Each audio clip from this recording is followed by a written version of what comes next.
The next function that we're going to talk about is the Advanced Security Options. We're going to discuss the function as well as the setup. Advanced Security is used when you're signing in to the staff side of your Summer Reader program and you use username as well as password. Simple Security is what our default is when you receive your Summer Reader program, and you're assigned 4 different levels of password, and you just come into the staff side using one of those levels of passwords to get into the system. As you can see on my staff side of my Summer Reader program, I'm currently set up for Advanced Security. So I'm going to input my username as well as my password to sign in as the administrator of my system. Once I come into the system, I'm going to come up to the toolbar and select System Maintenance. Once I'm in System Maintenance, to turn on Advanced Security, you would come over to System Setup and select System Settings. Coming to System Settings, I'm going to scroll all the way to the bottom, and there is a question, Advanced Security, yes or no? And as you can see, my system is automatically yes. Once you're done selecting this, you will select Save, and you're back to the System Maintenance page. You will now have a new item in your system setup called Security Setup. By selecting Security Setup, I am now able to define my levels of security. The default in the system, just as if we were doing Simple Security, would be Admin Level, Basic Level, Staff, and Volunteer. If you ever wanted to know the access of each one of those levels, you can go out to wiki.evantsolutions.com and search for Summer Reader Default Security Roles. And here you will find the specific access that each one of those roles would have. Let's go back over to our staff side of the Summer Reader program. Here we have our roles, and then we have a tab for staff. If I wanted to modify Basic, Staff, or Volunteer, I could come over to the last column and select Edit. I am now able to edit specific access as to whether or not your end user would have access, read, add, edit, or delete rights based on whatever column and whatever field I have selected. And if you scroll through, there are a lot of options here that you can modify. If you do not want to edit one of our defaults, you can add new, just by simply selecting Add New.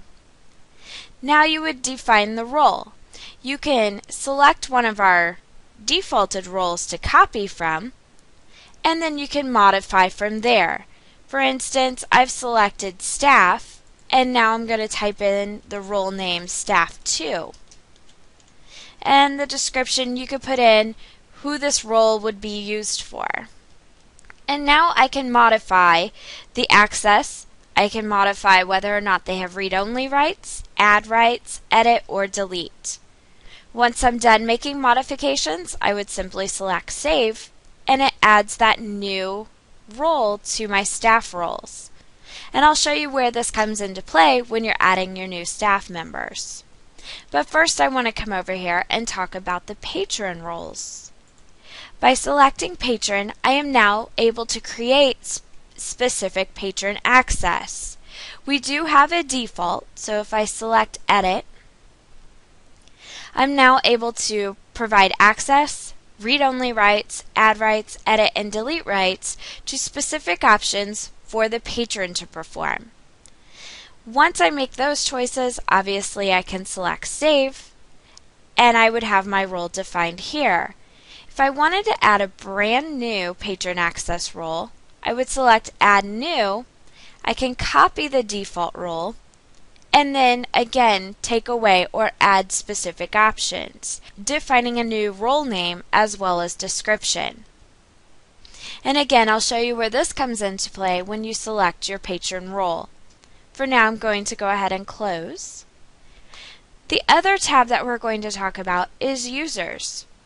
By selecting Users, I am now able to define all of my users in my system.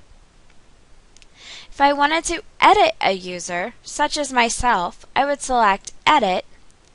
I can modify my username, my full name, change my password. I can even reset my password. I can update my email address, and now I'm able to define my role. If I wanted to change my role to Staff 2 from Admin and select Save, that would modify my access into the system. If I wanted to add a brand new user, I would select Add New and define all of the fields just as we had looked at in the Edit page. Then you would select your role. Select Save, and now you have a new user added to your system. You can also delete staff members. So for instance, I can delete test user by putting a check mark in the delete column next to test user and select delete, and it will ask, am I sure I want to continue this process? I could select OK, and it removes that user from my list. Now, you're probably wondering where that patron field comes into play. Let's come back up to System Maintenance, and I'm going to edit one of my programs. We have a new field under General Settings. It's called Patron Security Role. And this is where I can define the role that a patron would have for this particular program. We also have a new field in the same section for Staff Security Role. Who is going to be eligible to modify this program? I would select the lowest level that I would allow to have access to modify this program. For instance, I have staff selected, so only staff and administrators would be able to modify this program. If I had chosen basic, then it would be basic staff and administrators. Once you're done making modifications in the specific areas that we just discussed, your system is set up for advanced security.